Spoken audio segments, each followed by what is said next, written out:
जय श्री कृष्ण राधे। आज हम श्री विष्णु पुराण में 14वें अध्याय का वर्णन सुनेंगे, जिसमें प्राचीन बरही का जन्म और प्रेचेताओं का भगवदाराधन का वर्णन किया गया है। श्री पराशर जी बोले, हे मैत्रेय, पृथु के अंतर्धान और वादी नामक 2 धर्मज्ञ पुत्र हुए। उनमें से अंतर्धान से उनकी पत्नी शिखंडिनी ने हविर्धान को उत्पन्न किया। हविर्धान से अग्निकुलीना धिसड़ा ने प्राचीन वर्णही शुक्र, गय, कृष्ण, ब्रज और अजिन ये 6 पुत्र उत्पन्न किए। हे महाभाग, अविर्धान से उत्पन्न हुए भगवान प्राचीन पर ही एक महान प्रजापति थे, जिन्होंने यज्ञ के द्वारा अपनी प्रजा की बहुत वृद्धि की। हे मुने, उनके समय में प्राचीन अग्र कुश समस्त पृथ्वी में फैले हुए थे, इसलिए वे महाबली प्राचीन वरही नाम से विख्यात हुए। हे महामते, उन महीपति ने महान तपस्या के अनंतर समुद्र की पुत्री सुवर्णा से विवाह किया। उस समुद्र कन्या सुवर्णा के प्राचीन वरही से 10 पुत्र हुए। वे प्रेचेता नामक सभी पुत्र धनुर्विद्या के पारगामी थे। उन्होंने समुद्र के जल में रहकर 10,000 वर्ष तक समान धर्म का आचरण करते हुए घोर तपस्या की। श्री मैत्रेय जी बोले, हे महामुने, उन महात्मा प्रेचेताओं ने जिस लिए समुद्र में जल में तपस्या की थी, सो आप कहिए। श्री पराशर जी कहने लगे, हे मैत्रेय, एक बार प्रजापति की प्रेरणा से प्रेचेताओं के महात्मा पिता प्राचीन वरही ने उनसे अति सम्मान पूर्वक संतानोत्पत्ति के लिए इस प्रकार कहा। प्राचीन वरही बोले, हे पुत्रों, देवाधिदेव ब्रह्मदेव ने मुझे आज्ञा दी है कि तुम प्रजा की वृद्धि करो, और मैंने भी उनसे बहुत अच्छा कह दिया। अतः हे पुत्रगण, तुम भी मेरी प्रसन्नता के लिए सावधानता पूर्वक प्रजा की वृद्धि करो, क्योंकि प्रजापति की आज्ञा तुमको भी सर्वथा माननीय है। श्री पराशर जी बोले, हे मुने, उन राजकुमारों ने पिता के वचन सुनकर उनसे जो आज्ञा ऐसा कहकर फिर पूछा। प्रचेता ने बोले, हे तात, जिस कर्म से हम प्रजा वृद्धि में समर्थ हो सके, उसकी आप हमसे भली प्रकार व्याख्या कीजिए। पिता ने कहा, वरदायक भगवान विष्णु की आराधना करने से ही मनुष्य को निःसंदेह इष्ट वस्तु की प्राप्ति होती है, और किसी उपाय से नहीं। इसके सिवा और मैं तुमसे क्या कहूँ। इसलिए यदि तुम सफलता चाहते हो तो प्रजा वृद्धि के लिए सर्वभूतों के स्वामी श्री हरि गोविंद की उपासना करो। धर्म, अर्थ, काम या मोक्ष की इच्छा वालों को सदा अनादि पुरुषोत्तम भगवान विष्णु की ही आराधना करनी चाहिए। कल्प के आरंभ में जिनकी उपासना करके प्रजापति ने संसार की रचना की है, तुम उन अच्युत की ही आराधना करो, इससे तुम्हारी संतान की वृद्धि होगी। श्री पराशर जी बोले, पिता की ऐसी आज्ञा होने पर प्रचेता नामक 10 पुत्रों ने समुद्र के जल में डूबे रहकर सावधानता पूर्वक तप करना आरंभ कर दिया। हे मुनि श्रेष्ठ, सर्वलोकाश्रय जगतपति श्री नारायण में चित्त लगाए हुए उन्होंने 10,000 वर्ष तक वहीं स्थित रहकर देवादिदेव श्री हरि के एकाग्र चित्त से स्तुति की। जो अपनी स्तुति की जाने पर स्तुति करने वालों को सभी कामनाएं सफल कर देते हैं।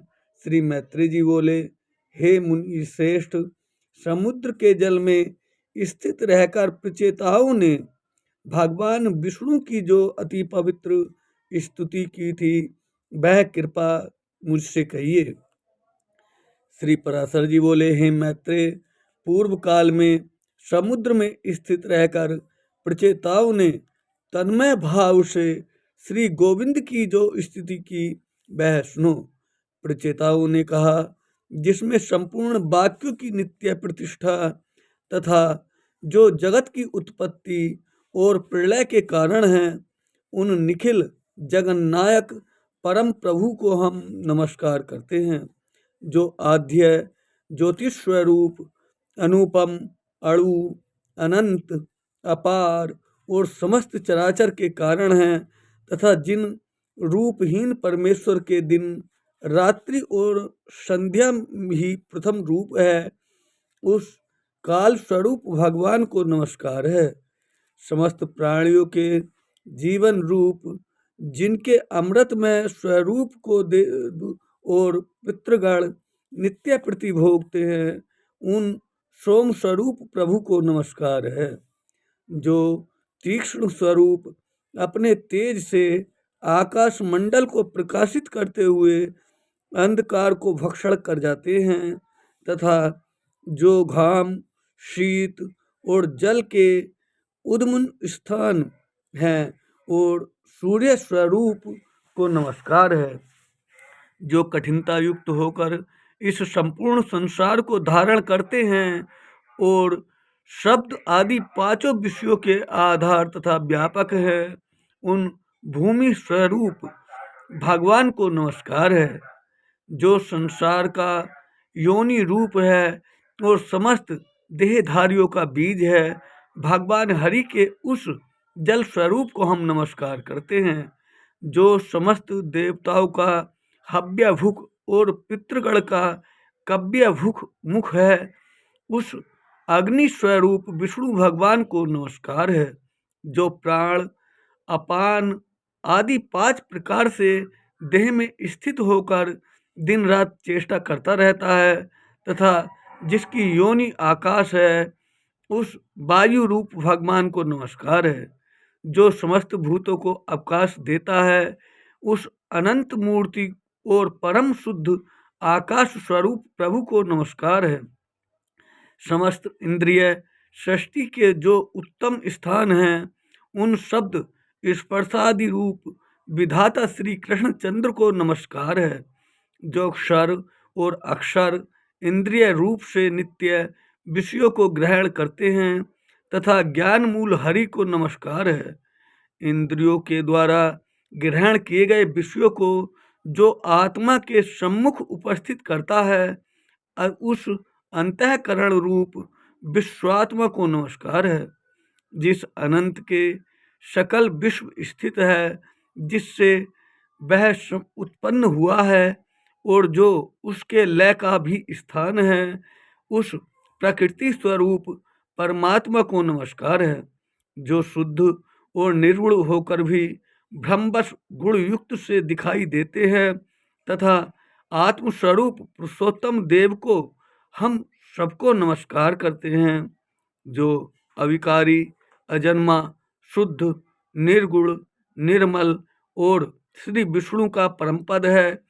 उस ब्रह्म स्वरूप को हम नमस्कार करते हैं, जो न लंबा है न पतला है, न मोटा है न छोटा है, न काला है न लाल है, न जो स्नेह कांति तथा शरीर से रहित एवं अनासक्त और अशरीरी है, जो अवकाश स्पर्श गंध और रस से रहित तथा आँख कान विहीन अचल और जिह्वा हाथ और मन से रहित है, जो नाम गोत्र सुख और तेज से शून्य तथा कारणहीन है, जिसमें भय भ्रांति निंद्रा जरा और मरण इनका अभाव है, जो अरज अशब्द, अमृत, अप्युत और अश्रमवत है,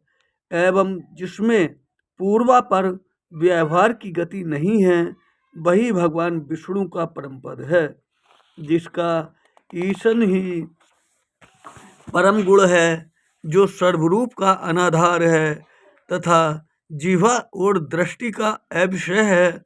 भगवान विष्णु के उस परम पद को हम नमस्कार करते हैं।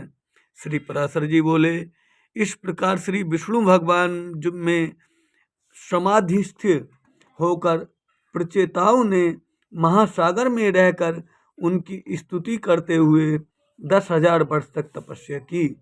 तब भगवान श्री हरि ने प्रकट होकर उन्हें खिले हुए नील कमल की सी आभा युक्त दिव्य छवि से जल के भीतर ही दर्शन दिया। प्रचेताओं ने पक्षीराज गरुण पर चढ़े हुए श्री हरि को देखकर उन्हें भक्ति भाव के भार से झुके हुए मस्तकों द्वारा प्रणाम किया। तब भगवान ने उनसे कहा, मैं तुमसे प्रसन्न होकर तुम्हें वर देने के लिए आया हूँ, तुम अपना अभीष्ट वर मांगो। तब प्रचेताओं ने वरदायक श्री हरि को प्रणाम कर जिस प्रकार उनके पिता ने उन्हें प्रजा वृद्धि के लिए आज्ञा दी थी, तब सब उनसे निवेदन की। तदंतर भगवान उन्हें अभीष्ट वर देकर अंतर्ध्यान हो गए और वे जल से बाहर निकल आए। इति श्री विष्णु पुराणे प्रथमे अंशे 14 अध्याय।